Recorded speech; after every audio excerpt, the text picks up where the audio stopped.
Samsung confirmed this week that its next flagship phone will be unveiled in February. We didn't get an exact date, but the company usually times the announcements to coincide with Mobile World Congress, an annual expo set for February 26 to March 1 of 2018.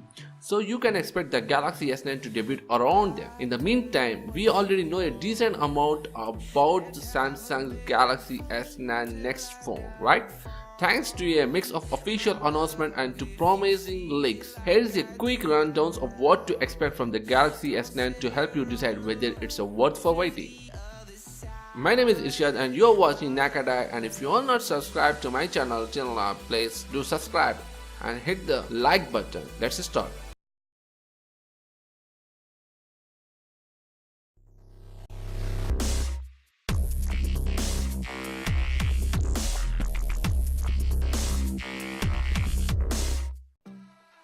An alleged retail box for the Galaxy S9 leaked this week on Reddit and Smashleak, revealing a long list of hardware including in the new phone. If the leak is to be believed, and it does look pretty official, the S9 won't be a huge upgrade when it comes to the specification. Expect the same high resolutions of 5.8-inch display, the same internal storage options 64GB, the same memory 4 gigs of RAM, the same special earbuds, and the same water resistant build. The Galaxy S9 also supports wireless charging, but that's been a standby Samsung features for years. Overall, it may not sound like much for an upgrade, but Samsung could still surprise us in one key area: camera. Let's talk about the camera. Galaxy S9 could add a new photography features that make it a worthwhile upgrade. The leaks mentions super slow-mo video, and rumor has it the phone will be able to capture video at 1000 frames per second. That's a nice step up from the Galaxy S8, which maxed at a 240 frames per second. Another popular rumor is that the Galaxy S9 could offer something called dual aperture.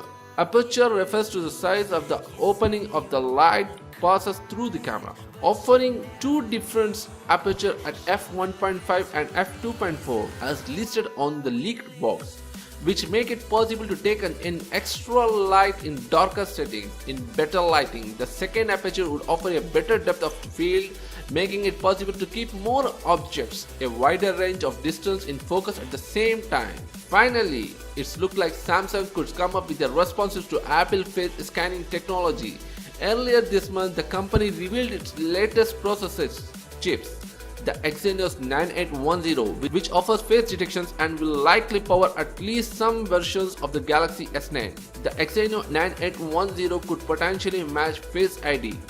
It could also help Samsung copy Apple's popular Animoji features. The only drawback is that the chip probably won't be used in US versions of the Galaxy S9. Samsung typically opts for Qualcomm Snapdragon processor. Here is instead, it's unclear if the company can come up with the solutions or whether it will be forced to ditch the features entirely. That may explain why it's not listed on the leaked box, but iris scanner is. In the meantime, we'll just have to wait to find out till the launch of the Samsung Galaxy S9 and S9 Plus. Well, I hope you liked the video. If you liked it, then hit the like button, and if you want to support me, then do the subscribe to my channel. Well, it's time to say goodbye. Bye bye.